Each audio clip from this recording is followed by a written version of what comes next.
ప్రభునందు ప్రియమైనటువంటి దేవుని బిడ్డలారా, దేవుడు మనకిచ్చిన యొక్క అమూల్యమైన సమయంను బట్టి దేవునికి మహిమ కలుగునుగాక. ఈ సమయంలో పరిశుద్ధ గ్రంథములో నుండి కొన్ని మాటలను మనం ధ్యానం చేద్దాం.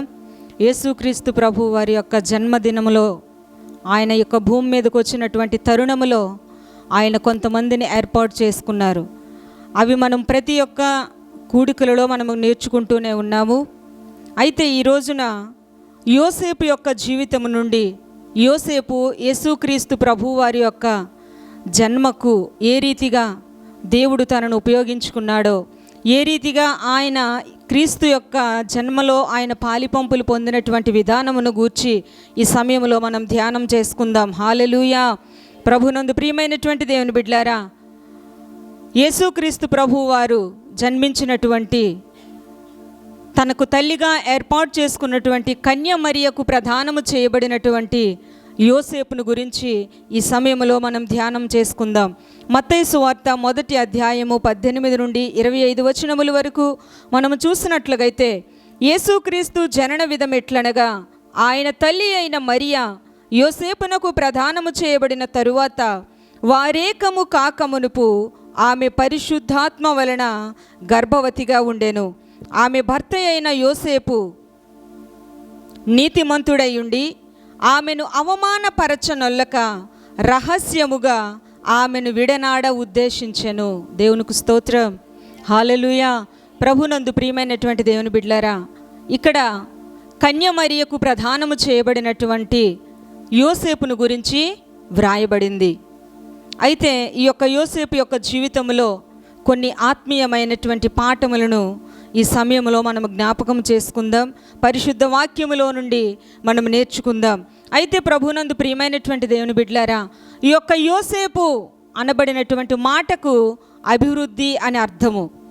యోసేపు అనే మాటకు అభివృద్ధి అన్నటువంటి అర్థాన్ని కలిగినటువంటి పేరును కలిగి ఈ యొక్క యోసేపు ఉన్నాడు. అయితే పరిశుద్ధ గ్రంథంలో చాలామంది యోసేపులను గురించి వ్రాయబడింది. యాకోబు చిన్న కుమారుడైనటువంటి యోసేపును గురించి మనం విన్నాము. అన్నల చేత కొట్టబడి ఐగుప్తు దేశానికి బానిసగా అమ్మబడి, ఐగుప్తు దేశములో తన యొక్క పరిశుద్ధతను కాపాడుకొని ఆ దేశములో బానిసగా వెళ్ళి ఒక ఉన్నతమైన అధికారిగా ఎన్నిక చేయబడినటువంటి యోసేపును గురించి మనకు తెలుసు. అలాగే యేసుక్రీస్తు ప్రభు వారు చనిపోయిన తరువాత ఆ యొక్క సమాధిని పెట్టడానికి తన కొరకు తయారు చేసుకున్నటువంటి సమాధినిచ్చినటువంటి అరిమతయ యోసేపు అనబడినటువంటి వ్యక్తి కూడా బైబిల్ గ్రంథంలో ఉన్నారు. అయితే ఈ యొక్క యోసేపు అని పేరు పెట్టుకున్న ప్రతి ఒక్కరు కూడా దేవుని యందు భయభక్తులు కలిగిన వారిగా మనకు కనిపిస్తూ ఉన్నారు. యోసేపు అనగా అభివృద్ధి అని అర్థాన్ని కలిగి ఉంది. అయితే ప్రభునందు ప్రియమైనటువంటి దేవుని బిడ్డలారా, ఈ యోసేపు అయితే కన్య అయినటువంటి మరియకు ప్రదానము చేయబడినటువంటి యోసేపు. ప్రభునందు ప్రియమైనటువంటి దేవుని బిడ్డలారా, ఈయనను గురించి పరిశుద్ధ గ్రంథం ఏమని సెలవిస్తూ ఉందంటే, ఈయన దావీదు వంశస్థుడు, దావీదు కుమారుడైనటువంటి యోసేపు అని వ్రాయబడింది. ప్రియమైనటువంటి దేవుని బిడ్డలారా, ఈయన దావీదు వంశానికి సంబంధించినటువంటి వ్యక్తిగా కనిపిస్తూ ఉన్నాడు. యేసుక్రీస్తు ప్రభువారు కూడా దావీదు వంశము నుండే యూదా గోత్రపు సింహముగా ఆయన యొక్క లోకానికి వచ్చాడు. యేసుక్రీస్తు ప్రభువారిని ఒక గ్రుడ్డివాడు పిలుస్తాడు, దావీదు కుమారుడా, నజరేతువాడా, నన్ను దాటిపోవద్దు. యేసుక్రీస్తు ప్రభువారు కూడా ఈ భూలోకంలో జీవించేటప్పుడు దావీదు కుమారుడా అని ఆయన పిలువబడ్డాడు. అయితే ఈ యొక్క యోసేపును గురించి కూడా పరిశుద్ధాత్మ దేవుడు ఏమని వ్రాయించాడంటే, దావీదు కుమారుడైనటువంటి యోసేపు. యేసుక్రీస్తు ప్రభు యొక్క వంశావళిలో ఈ యొక్క యోసేపు కూడా ఉండటము ఎంతైనా ఉన్నతమైనటువంటి విషయము. దేవునికి స్తోత్రం. అయితే ప్రభునందు ప్రియమైనటువంటి దేవుని బిడ్డలారా, ఈయన దావీదు వంశానికి సంబంధించినటువంటి వ్యక్తిగా ఉన్నాడు. యేసుక్రీస్తు ప్రభు వారి యొక్క జన్మలో ఈయన యొక్క పాలిపంపులు, ఈయన యొక్క కర్తవ్యం ఏ రీతిగా ఆయన నెరవేర్చుకున్నాడో మనము లోతునకు వెళ్ళినట్లుగైతే, ప్రభునందు ప్రియమైనటువంటి దేవుని బిడ్డలారా, ఈయన దేవుని చేత ఏర్పాటు చేయబడినటువంటి వ్యక్తి. దేవునికి స్తోత్రం. యేసుక్రీస్తు ప్రభు వారి యొక్క లోకానికి రావటానికి కొంతమందిని ఆయన ఎంపిక చేసుకున్నాడు. కొంతమందిని ఆయన తన ప్రణాళిక చొప్పున కొంతమందిని ఆయన నిర్మించుకున్నాడు. అయితే ఈ యొక్క యోసేపును కూడా ఆయన తన చిత్తములో ఆయనని ఏర్పాటు చేసుకున్నాడు. ఎందుకంటే ఆ యొక్క దావీదు వంశానికి సంబంధించినటువంటి వారు ఎంతోమంది ఆ దినాల్లో ఉన్నారు. అయినప్పటికీ కూడా ఈ యొక్క యోసేపును దేవుడు ఎంపిక చేసుకొని మరియకు ప్రదానము చేయబడినటువంటి తరువాత మరియ గర్భములో యేసుక్రీస్తు ప్రభువారు జన్మించారు. హల్లెలూయా. ప్రభునందు ప్రియమైనటువంటి దేవుని బిడ్డలారా, ఆ సమయంలో అనేక మంది ఉన్నప్పటికీ కూడా బాలుడైనటువంటి యేసయ్యను సంరక్షించటానికి, కన్య మరియకు తోడుగా ఉండటానికి యోసేపును దేవుడు ఏర్పాటు చేసుకున్నాడు. ప్రభునందు ప్రియమైనటువంటి దేవుని బిడ్డలారా, మన గృహంలో అనేక మంది ఉన్నారు, మన కుటుంబాల్లో అనేక మంది ఉన్నప్పటికీ, మన సమాజంలో అనేక మంది ఉన్నప్పటికీ కూడా దేవుడు నిన్ను నన్ను ఏర్పాటు చేసుకునే విషయంలో కూడా మన పట్ల ఆయన ఒక ఉన్నతమైనటువంటి ప్రణాళికను కలిగి, ఒక ఉన్నతమైనటువంటి ఏర్పాటును కలిగి ఉన్నాడు. దేవునికి స్తోత్రం. హల్లెలూయా. కాబట్టి ప్రభునందు ప్రియమైనటువంటి దేవుని బిడ్డలారా, మనముగా ఆయన దగ్గరికి ఏదో పని లేకుండా మనము వచ్చామని కాదు, కానీ తల్లి గర్భములో మనం పిండముగా రూపింపబడక మునిపే ఆయన మనల్ని చూశాడు, ఆయన మనల్ని ఏర్పాటు చేసుకున్నాడని పరిశుద్ధ గ్రంథం సెలవిస్తూ ఉంది. అయితే యొక్క యోసేపును తన యొక్క పవిత్రమైనటువంటి యొక్క జన్మని కొనసాగించటానికి, మరియకు తోడుగా ఉండటానికి ఏ రీతిగా అయితే ప్రభు ఏర్పాటు చేసుకున్నాడో, ఈ లోకములో ఎంతోమంది ప్రజలు ఉన్నప్పటికీ కూడా, ఈ సమాజంలో అనేక మంది ఉన్నప్పటికీ కూడా ఆయన మనల్ని ఏర్పాటు చేసుకోవటంలో కూడా ఆయన ఉన్నతమైనటువంటి ప్రణాళిక నీ పట్ల నా పట్ల ఉందన్నటువంటి విషయాన్ని మనం జ్ఞాపకం చేసుకోవాలి. దేవునికి స్తోత్రం. హల్లెలూయా. కాబట్టి ప్రభునందు ప్రియమైనటువంటి దేవుని బిడ్డలారా, ఈ యొక్క యోసేపు దావీదు వంశస్థుడిగా పిలువబడుతూ ఉన్నాడు. ఆయన ఒక ప్రత్యేకమైనటువంటి పని కొరకు దేవుడు ఆయనను ఏర్పాటు చేసుకున్నాడు. అయితే దేవుని బిడ్డలారా, ఈ సమయంలో మనం ఆలోచన చేసినట్లుగైతే ఆయన గురించి పరిశుద్ధ గ్రంథం ఏమని సెలవిస్తుందో తెలుసా? నీతిమంతుడు.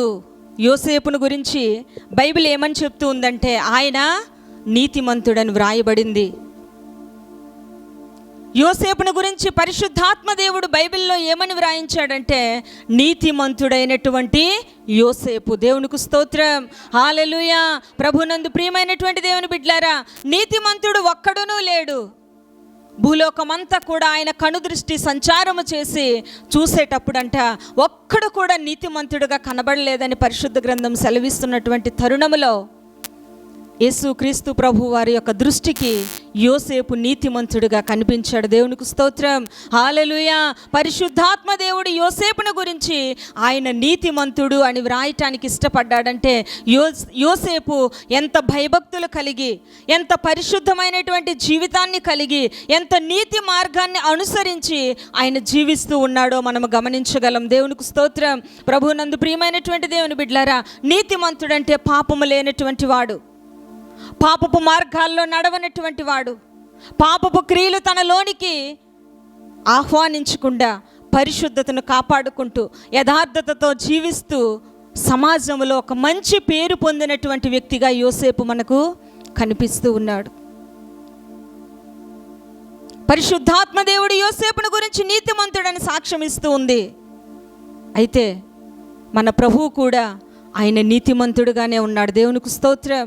ఆయనలో ఏ పాపము లేదని పిలాతు చేతులు కడుక్కున్నాడు. పిలాతు భార్య పిలాతుకు సెలవిస్తూ ఉంది, ఆ నీతిమంతుని జోలికి నీవు పోవద్దు. దేవునికి స్తోత్రం. హల్లెలూయా. ప్రభునందు ప్రియమైనటువంటి దేవుని బిడ్డలారా, అంత గొప్ప నీతిమంతుని కలిగి ఉన్నటువంటి మనము, అతి నీతిమంతుని ఆరాధిస్తున్నటువంటి మనము నీతి మార్గాన్ని అనుసరించే వారిగా ఉండాలి. మన యొక్క భయభక్తులు కలిగి మనం ప్రభువులో నీతిని అనుసరించి మనం నడుచుకునే వారిగా మనం జీవించాలి. దేవునికి స్తోత్రం. ప్రభునందు ప్రియమైనటువంటి దేవుని బిడ్డలారా, నువ్వు నీ ఇంటిలో యొక్క సాక్ష్యాన్ని కలిగి ఉన్నావా? నీ భర్త ఎదుట నీతిమంతురాలుగా నువ్వు సాక్ష్యము కలిగి ఉన్నావా? నీ భార్య ఎదుట నీతిమంతుడుగా నువ్వు కనబడుతూ ఉన్నావా? నీ సమాజంలో నీ బంధువుల ఎదుట, నీ స్నేహితుల ఎదుట నీవు నీతిమంతుడవు అన్నటువంటి నిన్ను గురించి ఎవరైనా సాక్ష్యం చెప్పగలుగుతూ ఉన్నారా? యేసుక్రీస్తు ప్రభువారిని గురించి పిలాతు భార్య సెలవిస్తూ ఉంది, ఆ నీతిమంతుని జోలికి నువ్వు పోవద్దు. ఈ యొక్క యోసేపును గురించి పరిశుద్ధాత్మ దేవుడు రాయించాడు. నీతిమంతుడైనటువంటి యోసేపు, ఆయన రక్తము చేత కడగబడినటువంటి మనము నీతిమంతులముగా తీర్చబడ్డాము. జన్మ కర్మ పాపులముగా ఉన్నటువంటి మనలను ఆయన పరిశుద్ధ రక్తము ద్వారా, ఆ నీతిమంతుని రక్తము ద్వారా మనందరము కూడా నీతిమంతులుగా తీర్చబడ్డాం. దేవునికి స్తోత్రం, హల్లెలూయా. కాబట్టి ప్రభువునందు ప్రియమైనటువంటి దేవుని బిడ్డలారా, మనలను గురించి దేవుడు ఆ రీతిగా సెలవివ్వగలుగుతూ ఉన్నాడా? ఇదిగో నా కుమార్తె నీతిగా జీవిస్తూ ఉంది. ఎన్ని నిందలు అవమానములు వచ్చినప్పటికీ కూడా తన యథార్థతను విడిచిపెట్టకుండా, తన పరిశుద్ధతను కాపాడుకుంటూ నీతిగా బ్రతుకుతుందని దేవుని చేత మనం సాక్ష్యం పొందే వారిగా జీవించాలి. దేవునికి స్తోత్రం, హల్లెలూయా.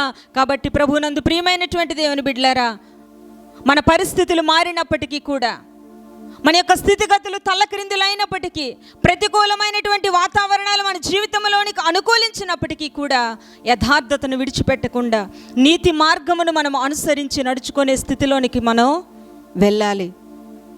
యోసేపును గురించి పరిశుద్ధాత్మ దేవుడు ఖచ్చితంగా చెప్పగలుగుతూ ఉన్నాడు. యోబును గురించి కూడా పరిశుద్ధ గ్రంథంలో వ్రాయబడింది, ఆయన యథార్థవంతుడు. ఊజు దేశములోనే ఆయన యథార్థతను అనుసరించి చెడు మార్గమును విసర్జించిన వాడని వ్రాయబడి ఉంది. ప్రభునందు ప్రియమైనటువంటి దేవుని బిడ్డలారా, మనం నడుస్తున్నటువంటి మార్గం ఏ రీతిగా ఉంది? మనము చేస్తున్నటువంటి క్రియలు ఏ రీతిగా మనం కొనసాగిస్తూ ఉన్నాం? మన యొక్క ఆత్మీయ జీవితము, మన యొక్క భక్తి విధానము ఏ రీతిగా మనం ఈ లోకములో మనము కొనసాగిస్తున్నామని మనము జ్ఞాపకము చేసుకోవలసిన వారమై ఉన్నాము. దేవునికి స్తోత్రం. నేను పరిశుద్ధుడను గనుక, నేను నీతిమంతుడను గనుక మీరు కూడా పరిశుద్ధులుగా ఉండమని ఆయన వాక్యం సెలవిస్తూ ఉంటే, పాటలు పాడుతూ ఉంటాం, నిందలైన మోస్తాను కానీ నీతిని ఎప్పుడు విడువను ప్రభు అని పాటలు పాడుతాము. కానీ కష్టాలు నష్టాలు మన జీవితాల్లోనికి వచ్చేటప్పుడు దాన్ని మనం అనుసరించే వారిగా ఉండాలి. దేవునికి స్తోత్రం, హల్లెలూయా. ప్రభునందు ప్రియమైనటువంటి దేవుని బిడ్డలారా, అంత మాత్రమే కాదు కానీ ఈ యొక్క యోసేపు నీతిమంతుడిగా జీవిస్తూ పరిశుద్ధతను కాపాడుకుంటూ ఉన్నటువంటి ఈయన దేవుని యొక్క ప్రత్యక్షతను కలిగిన వాడుగా మనకు కనిపిస్తూ ఉన్నాడు. దేవునికి స్తోత్రం, హల్లెలూయా. ప్రభునందు ప్రియమైనటువంటి దేవుని బిడ్డలారా, దేవుని యొక్క ప్రత్యక్షతను కన్నులారా చూచి, దేవుని యొక్క స్వరాన్ని చెవులారా విన్నటువంటి భాగ్యమును కలిగినటువంటి యోసేపు. దేవునికి స్తోత్రం, హల్లెలూయా. ప్రభునందు ప్రియమైనటువంటి దేవుని బిడ్డలారా, తనకు ప్రదానము చేయబడినటువంటి మరియా గర్భవతిగా ఉందని యోసేపుకు తెలిసేటప్పుడు, యోసేపు మరియను విడిచిపెట్టాలని ఆలోచన కలిగి ఉండేటప్పుడు దేవుని దూత యోసేపును దర్శించింది. దేవునికి స్తోత్రం, హల్లెలూయా. ప్రభునందు ప్రియమైనటువంటి దేవుని బిడ్డలారా, ఒకసారి రెండు సార్లు కాదు, అనేక మారులు దేవుని యొక్క ప్రత్యక్షతను పొందుకున్నటువంటి యోసేపు, అనేక మార్లు దేవుడు తనతో సూటిగా మాట్లాడాడు. దేవుని యొక్క స్వరాన్ని సరాసరిగా విన్నటువంటి అనుభవాన్ని కలిగినటువంటి వాడుగా కనిపిస్తూ ఉన్నాడు. ప్రభునందు ప్రియమైనటువంటి దేవుని బిడ్డలారా, మరియను చేర్చుకోవడానికి నువ్వు భయపడొద్దు అని దేవుని దూత స్వప్నమందు యోసేపుకు ప్రత్యక్షమై మాట్లాడుతూ ఉంది. అంత మాత్రమే కాదు, ఇదిగో హేరోదు మహారాజు పసిపిల్లలందరినీ కూడా చంపాలన్నటువంటి చట్టాన్ని పెట్టాడు. కాబట్టి నువ్వు వెంటనే అక్కడి నుండి బయలుదేరి మరియను, బాలుడైనటువంటి శిశువును పట్టుకొని ఐగుప్తుకు నువ్వు వెళ్ళమని మరలా దేవుని దూత ప్రత్యక్షమై యోసేపుకు సెలవిస్తూ ఉంది. మరలా ఐగుప్తు దేశంలో ఉన్నటువంటి యోసేపుకు మరలా దేవుని దూత ప్రత్యక్షమై, హేరోదు మహారాజు చనిపోయాడు, నువ్వు మరలా ఇశ్రాయేలు దేశమునకు వెళ్ళమని చెప్పేటప్పుడు మరలా అక్కడ నుండి బయలుదేరి మరలా యోసేపు వెళ్ళటం జరుగుతూ ఉంది. అయితే ప్రభునందు ప్రియమైనటువంటి దేవుని బిడ్డలారా, నీ జీవితంలో దేవుని యొక్క ప్రత్యక్షతను నువ్వు కలిగి ఉన్నావా? దేవుని యొక్క స్వరాన్ని వినే అనుభవాన్ని నువ్వు కలిగి ఉన్నావా? ఆయన మాటను విన్నటువంటి పరిస్థితులు నీ జీవితంలో ఏ రోజైనా నువ్వు కలిగి ఉన్నావా? దేవుని యొక్క స్వరాన్ని వినగలిగినటువంటి స్థితిలో యోసేపు ఉంటూ ఉన్నాడు. ఆయన ప్రత్యక్షతను సరాసరిగా చెవులారా వినగలిగే స్థితిలో యోసేపు జీవిస్తూ ఉన్నాడు. చాలామంది దేవుడు నాతో వాక్యం ద్వారా మాట్లాడాడని చెప్తూ ఉంటారు. ఇంకా కలలో దేవుడు నాతో మాట్లాడాడు, దర్శనంలో దేవుడు నాతో మాట్లాడాడు, సేవకుని ద్వారా దేవుడు నాతో మాట్లాడాడు. మంచిదే, దేవుడు అనేక మార్లు నీతో మాట్లాడుతున్నప్పటికీ కూడా ఆ యొక్క మాటను నువ్వు వినే స్థితిలో ఉన్నావా? బాలుడైనటువంటి సమూయేలు ఏలీ దగ్గర ఉన్నటువంటి దినాలలో ఒక రోజున ఆయన పండుకున్నటువంటి సమయంలో సమూయేలు సమూయేలు అని దేవుడు సమూయేలుని పిలిచేటప్పుడు సమూయేలు లేచి ఏలీ దగ్గరకు వెళ్ళి మీరు నన్ను పిలిచారా అని అడిగేటప్పుడు లేదు నేను పిలవలేదని చెప్పేటప్పుడు మరలా సమూయేలు వెళ్ళి పండుకునేటప్పుడు మరలా దేవుడు సమూయేలుని పిలుస్తూ ఉన్నాడు.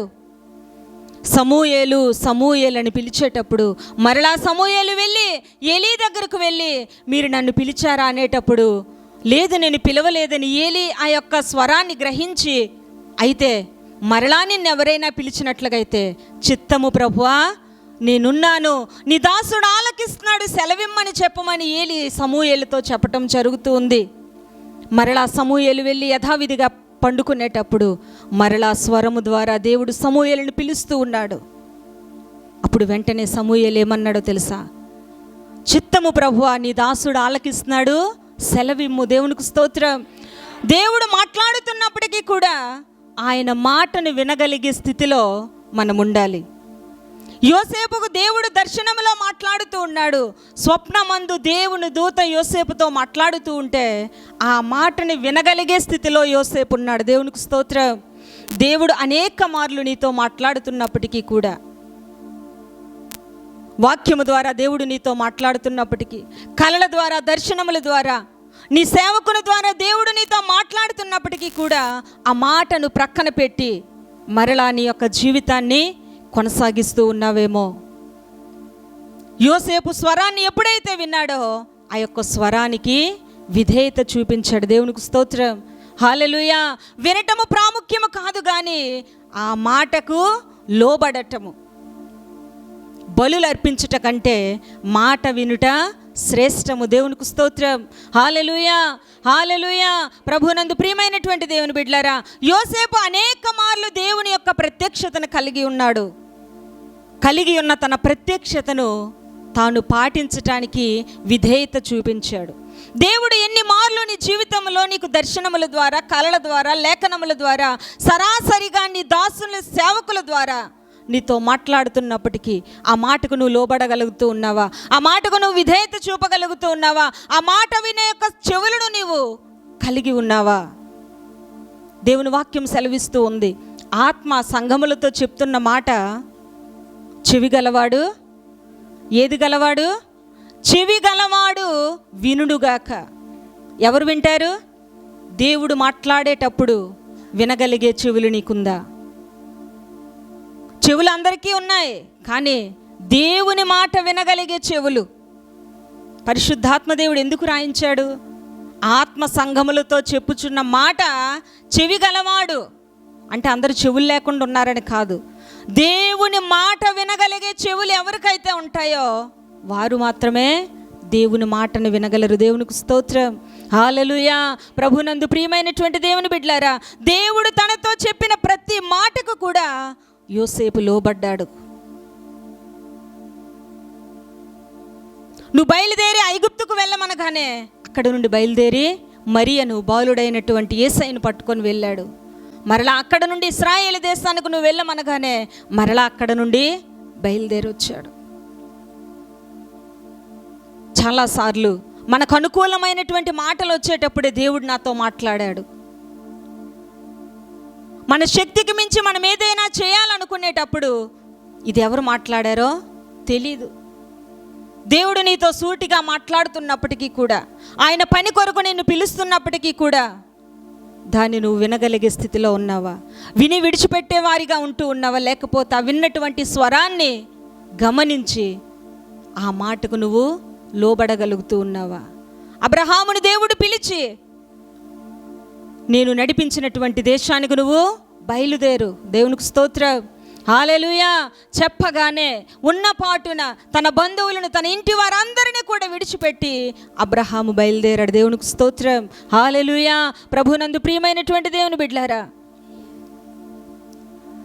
దేవుడు అబ్రహామును పిలిచేటప్పుడు అబ్రహాముతో పాటు కూడా లోతు కూడా బయలుదేరి రావటం అనేది జరుగుతూ ఉంది. అయితే దేవుడు సొదొమ గొమొరాను నాశనం చేస్తానన్నటువంటి విషయాన్ని అబ్రహాముకు తెలియజెప్పేటప్పుడు అబ్రహాము లోతు విషయంలో విజ్ఞాపన చేస్తాడు. లోతు విషయంలో ప్రాధేయపడతాడు దేవునికి. అయితే ఆ యొక్క విన్నపాన్ని దేవుడు అంగీకరించి లోతు దగ్గరకు వెళ్ళి, ఇదిగో ఈ యొక్క పట్టణాన్ని నేను నాశనం చేయబోతూ ఉన్నాను, అగ్ని గంధకాలతో ఈ యొక్క పట్టణాన్ని నేను నిర్మూలన చేయబోతూ ఉన్నాను, కాబట్టి ఇదిగో దూరముగా ఉన్నటువంటి యొక్క పర్వతానికి నువ్వు వెళ్ళు లోతు అని దేవుడు చెప్పేటప్పుడు లోతు ఏమన్నాడో తెలుసా? ప్రభువా, అంత దూరం నేను వెళ్ళలేనయ్యా, ఇదిగో ప్రక్కనే చిన్న ఊరుంది, అక్కడికి నేను వెళ్ళిపోతాను అన్నాడు. ప్రభునందు ప్రియమైనటువంటి దేవుని బిడ్డలారా, దేవుడు వెళ్ళమన్నటువంటి చోటుకు వెళ్ళకుండా లోతు తనకు అందుబాటులో, తనకు దగ్గరలో ఉన్నటువంటి ప్రాంతాన్ని ఎంపిక చేసుకొని వెళ్ళటము ద్వారా తన జీవితంలో భయంకరమైనటువంటి నష్టాన్ని చూశాడు. వెళ్తున్న మార్గ మధ్యములోనే తన భార్య వెనుకకు తిరిగి చూసి ఉప్పు స్తంభముగా మారిపోయింది. తన కడుపున పుట్టినటువంటి తన బిడ్డలే తనతో పాపము చేసి భయంకరమైనటువంటి సంతానాన్ని లోకం మీదకి తీసుకొచ్చారు. కారణం ఏంటో తెలుసా? ఆయన మాటను వినకుండా, ఆయన వెళ్ళమన్నటువంటి చోటుకు నువ్వు వెళ్ళకుండా, ఆయన చేయమన్నది నువ్వు చేయకుండా దానికి వ్యతిరేకముగా నువ్వు నడుచుకునేటప్పుడు నీ జీవితంలో నువ్వు ఊహించినటువంటి నష్టాలను నువ్వు చూడగలిగినటువంటి పరిస్థితులు వస్తుందన్నటువంటి విషయాన్ని మనం జ్ఞాపకం చేసుకోవాలి. ప్రభునందు ప్రియమైనటువంటి దేవుని బిడ్డలారా, యోనాతో దేవుడు మాట్లాడాడు, నువ్వు నినివే పట్టణానికి వెళ్ళాలి యోనా అని చెప్పేటప్పుడు యోనా దేవుని మాటను ప్రక్కన పెట్టి, దేవుని మాటను విడిచిపెట్టి తర్సీసు పట్టణానికి బయలుదేరి వెళ్ళిపోతూ ఉంటే సముద్రములో యోనా ఊహించలేదు, యోనా అనుకోలేదు తుఫాను వస్తుందని. తన జీవితంలో భయంకరమైనటువంటి పరిస్థితుల గుండా వెళ్ళవలసి వచ్చింది. ప్రభునందు ప్రియమైనటువంటి దేవుని బిడ్డలారా, యోసేపు దేవుని యొక్క ప్రత్యక్షతను కలిగి ఉండటం ఎంత ఉన్నతమైనదో ఆ ప్రత్యక్షతకు తగినట్లుగా, దేవుని యొక్క మాటకు తగినట్లుగా, ఆయన యొక్క స్వరానికి తగినట్లుగా లోబడటం అనేది ఉన్నతమైనటువంటి విషయం. దేవునికి స్తోత్రం. హల్లెలూయా. ప్రభునందు ప్రియమైనటువంటి దేవుని బిడ్డలారా, ఆయన మాట్లాడినటువంటి దేవుడు, నీవు నేను ఆరాధిస్తున్నటువంటి వాడు మాట్లాడినటువంటి రాయో చెట్టు ఆయన కాదు. దేవుని బిడ్డలారా, ఆయన జీవము కలిగినటువంటి వాడు. ఆయన అనుదినము కూడా మనతో మాట్లాడుతూనే ఉంటూ ఉన్నాడు. అయితే ఆయన మాటకు నువ్వు లోబడగలుగుతూ ఉన్నావా? ఆయన స్వరాన్ని వినగలిగే స్థితిలోనే ఉన్నావా? సమూయేలు దేవుని మాటకు లోబడే స్థితిలో ఉన్నాడు. యోసేపు దేవుని యొక్క ప్రత్యక్షతను చూసి ఆయన స్వరము విని ఆ మాటకు లోబడ్డాడు. అయితే ఈ మాటలు వింటున్నటువంటి నీవు, దేవుడు నీతో మాట్లాడుతుండేటప్పుడు, దేవుడు నిన్ను సరిచేస్తుండేటప్పుడు, దేవుడు నిన్ను ఎలా నడవాలో నేర్పించేటప్పుడు ఆ మాటను నువ్వు విలగనుగుతూ ఉన్నావా? ఆ మాటను నీ జీవితంలోనికి తీసుకోగలుగుతూ ఉన్నావా? ప్రభునందు ప్రియమైనటువంటి దేవుని బిడ్డలారా, యోసేపు విని విడిచిపెట్టలేదు, కానీ ఆ మాటకు విధేయత చూపించాడు. దేవునికి స్తోత్రం. హల్లెలూయా. కాబట్టి ప్రభునందు ప్రియమైనటువంటి దేవుని బిడ్డలారా, అంత మాత్రమే కాదు కానీ యోసేపు దేవుని కొరకు నిందను భరించటానికి కూడా ఇష్టపడ్డాడు. దేవునికి స్తోత్రం. హల్లెలూయా. హల్లెలూయా. దేవుని కొరకు ఏం భరించాడమ్మా యోసేపు? నిందలను భరించాడు. ఏ రీతిగా నిందలను భరించాడంటే, కన్య అయినటువంటి మరియకు ప్రదానము చేయబడిన తరువాత తను గర్భవతిగా పరిశుద్ధాత్మ చేత ఆమె గర్భము ధరించినటువంటి సమయంలో యోసేపును దేవుడు దర్శించి మాట్లాడేటప్పుడు యోసేపు అనుకున్నాడు, నేను మరియను విడిచిపెట్టాలనుకున్నాడు. కానీ దేవుని బిడ్డలారా, దేవుని మాటకు యోసేపు లోబడి మరియను చేర్చుకున్నాడు. దేవునికి స్తోత్రం. హల్లెలూయా. అదే గనుక ఈ రోజుల్లో గనుక జరిగినట్లుగైతే ఫేస్బుక్లో, యూట్యూబుల్లో మనం చూస్తే పెండ్లి కాకుండానే గర్భము ధరించిన మహిళ హెడ్లైన్స్. పెండ్లి కాకుండానే గర్భము ధరించినటువంటి యువతి అని చూద్దుమేమో. అయితే అనేకమైనవి మనం చూస్తూనే ఉన్నాం ఇటువంటివి. అయినప్పటికీ కూడా దేవుని యొక్క లోకానికి పరిచయం చేయటానికి, లోకరక్షకుని యొక్క లోకానికి ఇవ్వటానికి యోసేపు దాని కొరకు నిందలను భరించటానికి కూడా ఇష్టపడ్డాడు. దేవునికి స్తోత్రం, హల్లెలూయా. ప్రభునందు ప్రియమైనటువంటి దేవుని బిడ్డలారా, యోసేపు తన జీవితంలో మనం చూసినట్లుగైతే మరియ విషయంలో యోసేపు అనుకుంటాడు, ఆమెను అవమానపరచనొల్లక ఏమనుకున్నాడంట? మరియను ఎలా విడిచిపెట్టాలనుకున్నాడంటే యోసేపు అవమానపరచనొల్లక రహస్యముగా విడిచిపెట్టాలనుకున్నాడంట. దేవునికి స్తోత్రం. ఎంత గొప్ప వ్యక్తిత్వము కలిగినటువంటి వ్యక్తి యోసేపు. అయ్యో, నాతో ప్రదానం చేయబడిన దానవు కదా, నువ్వు చేసిన పని ఏంటని మరియను వెళ్ళి అడగలేదు, మరియను వెళ్ళి నిందించలేదు, అవమానించలేదు. అయితే రహస్యముగా ఆమెను విడిచిపెట్టాలనుకున్నాడు. ప్రభునందు ప్రియమైనటువంటి దేవుని బిడ్డలారా, తనను చాలామంది లోకంలో మనం చూసినట్లుగైతే ఎంతమంది వారి భార్యలను అర్థం చేసుకున్నటువంటి భర్తలు ఉన్నారు. చిన్న చిన్న పొరపాట్లు చేసిన, చిన్న అసభ్యకరమైనటువంటి ఏదైనా చేసినప్పటికీ కూడా వెంటనే తొందరపాటుతో గొడవలాడినటువంటి వ్యక్తులను చూస్తూ ఉన్నాం, వెంటనే కొట్టుకున్నటువంటి వ్యక్తులను చూస్తూ ఉన్నాం. అయితే దేవుని బిడ్డలారా, యోసేపు అయితే రహస్యముగా ఎలా విడిచిపెట్టాలనుకున్నాడంట? రహస్యముగా నేను మరియను విడిచిపెట్టాలనుకున్నా. ప్రభునందు ప్రియమైనటువంటి దేవుని బిడ్డలారా, నీ భార్య నీ ఎడల పొరపాటు చేసేటప్పుడు, నీ భర్త నీ ఎడల తప్పిదము చేసేటప్పుడు దాన్ని 10 మందిలో పెట్టి, పంచాయతీ పెట్టి, తల్లిదండ్రుల దగ్గరకు లాక్కొని వెళ్ళి ఒక ఖైదీని నిలబెట్టినట్లుగా పంచాయతీలు జరిగినటువంటి సందర్భాలు కూడా మనం అనేకముగా చూస్తూ ఉన్నాం.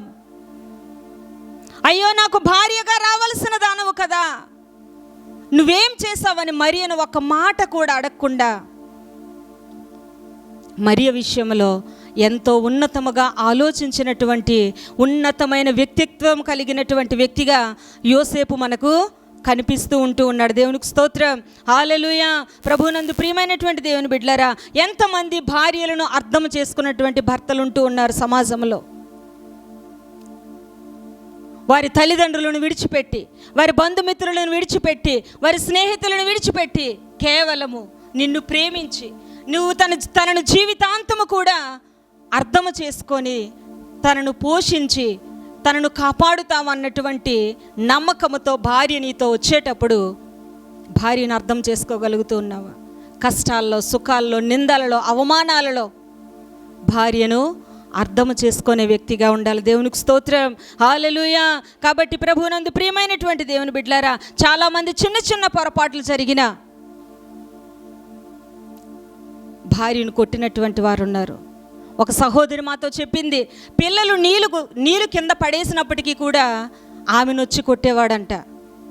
పిల్లలు ఆడుకున్నటువంటి సామాన్లు చెల్లాచెదురుగా పడేస్తే భర్త వచ్చి భార్యను కొట్టేవాడంట. ఎంత భయంకరమైనటువంటి సన్నివేశాలు మనం సమాజంలో చూస్తూ ఉన్నాం. ఇంకా ఆమె భార్యగా కాకమునిపే ఆమెను అవమానపరచటానికి యోసేపు ఇష్టపడలేదు. దేవునికి స్తోత్రం, హల్లెలూయా. కాబట్టి ప్రభునందు ప్రియమైనటువంటి దేవుని బిడ్డలారా, ఒక భార్య ఎప్పుడూ కూడా తన భర్త తనను అర్థం చేసుకోవాలని, అన్ని వేళలా తనను ప్రేమించాలని ఒక భార్య ఎప్పుడూ కూడా కోరుకుంటుంది. అయితే ప్రభునందు ప్రియమైనటువంటి దేవుని బిడ్డలారా, యోసేపు మరియను అవమానపరచనొల్లకుండా దేవుని కొరకు నిందను భరించడానికి కూడా ఇష్టపడ్డాడు. తన తల్లిదండ్రులు అడిగి ఉంటారు, నీకు పిచ్చి పట్టిందా యోసేపు, గర్భవతిగా ఉన్న ఆమెను నువ్వు ఎలా పెళ్లి చేసుకుంటావు? తన స్నేహితులు హేళన చేస్తుంటారు, గర్భవతిగా ఉన్న ఆమెను పెళ్లి చేసుకున్నావేంటి అని. వాటన్నిటిని పక్కన పెట్టాడు. ఆ మాటలన్నిటిని ప్రక్కన పెట్టాడు. ఎందుకో తెలుసా? దేవుడు తనతో మాట్లాడాడు, దేవుడు తన స్వరాన్ని తనకు వినిపించాడు. కాబట్టి ఆ మాటకు లోబడి, ఇదిగో లోక రక్షకుణ్ణి లోకానికి పరిచయం చేయాలంటే నీ నిందలను అవమానాలను భరించటానికి కూడా సిద్ధపడ్డాడు. దేవునికి స్తోత్రం, హల్లెలూయా.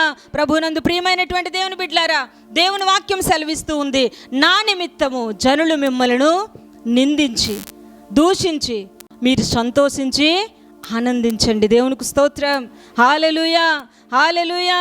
కాబట్టి ప్రభునందు ప్రియమైనటువంటి దేవుని బిడ్డలారా, యోసేపు తన జీవితంలో కేవలం దేవుడు తనతో చెప్పిన మాటకు లోబడి మరి ఆయన చేర్చుకున్నాడు. హల్లెలూయా, హల్లెలూయా. కాబట్టి ప్రభునందు ప్రియమైనటువంటి దేవుని బిడ్డలారా, అంత మాత్రమే కాదు కానీ ఆయన ఒక మంచి సంరక్షకుడుగా మారాడు. దేవునికి స్తోత్రం, హల్లెలూయా, హల్లెలూయా. ఆయన ఉన్నతమైనటువంటి దేవుని ప్రత్యక్షతను కలిగి ఉండటమే కాదు, ఆయన మాటకు లోబడటమే కాదు, దేవుని కొరకు నిందను భరించటానికి కూడా ముందుకొచ్చి మరియను బాలుడైనటువంటి యేసుకు సంరక్షకుడుగా మారాడు. దేవునికి స్తోత్రం, హల్లెలూయా. భార్యకు పిల్లలకు సంరక్షకులు ఎవరంటే ఒక భర్త. చాలామంది పెళ్లి చేసుకుంటారు, పిల్లలను కంటారు, కానీ భార్య బిడ్డలను పోషించే విషయంలో, భార్య బిడ్డలను సంరక్షించే విషయంలో బాధ్యత లేని వారిగా ప్రవర్తించినటువంటి వారిని మనం సమాజంలో చూస్తూ ఉన్నాం. భార్య యొక్క విలువను గ్రహించగా, బిడ్డల యొక్క ఉన్నతమైన భవిష్యత్తుల గురించినటువంటి ప్రణాళిక లేకుండా భార్య బిడ్డలను గాలికి వదిలి పని పాటు లేకుండా తిరిగినటువంటి యవనస్తులను మనం చూస్తూ ఉన్నాం.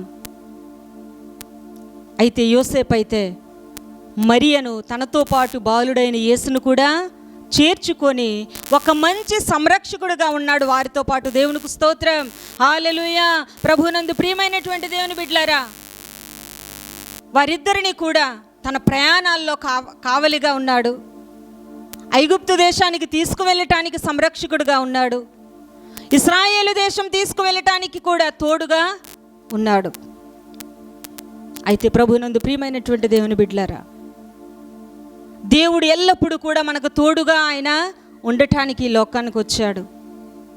ఒకని తల్లి వారిని ఆదరించేటట్లుగా నేను మిమ్మల్ని ఆదరిస్తానని వాగ్దానం చేసినటువంటి దేవుడు, అటువంటి దేవుడికే సంరక్షకుడుగా ఉన్నాడు యోసేపు. దేవునికి స్తోత్రం, హల్లెలూయా, హల్లెలూయా.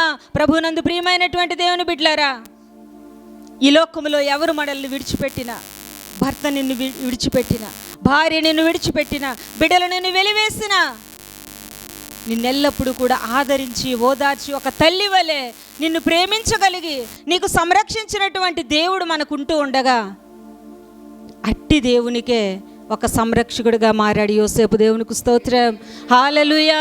ప్రభునందు ప్రియమైనటువంటి దేవుని బిడ్డలారా, యోసేపు యొక్క త్యాగమును గురించి మనం ఆలోచన చేస్తే అది వర్ణనాతీతము. దేవుని కొరకు ఎంత గొప్ప నిందలు పాలైనప్పటికీ కూడా నా దేవుని నేను లోకానికి పరిచయం చేయాలి.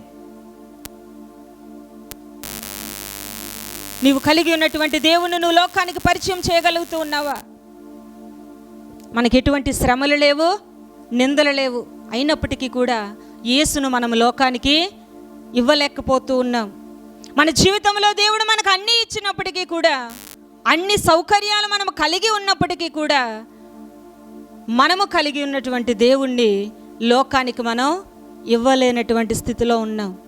నిందల్లో, అవమానాల్లో, శ్రమల్లో అపోస్తుల యొక్క జీవిత చరిత్రలు కనుక మనం చూసినట్లుగైతే అనేక మంది మిషనరీలు దేవుణ్ణి లోకానికి ఇవ్వటానికి, దేవుని యొక్క వార్తను లోకానికి ప్రచురణ చేయటానికి వారి ప్రాణాలను సహితము పణముగా పెట్టారు. దేవునికి స్తోత్రం, హల్లెలూయా.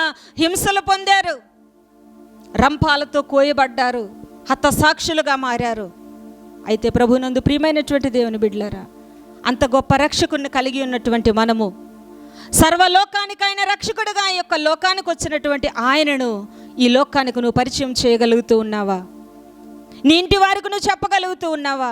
నీ స్నేహితులకైనా కనీసం నువ్వు దేవుని గురించినటువంటి వార్తను చెప్పలేనటువంటి స్థితిలో ఉంటూ ఉన్నావు.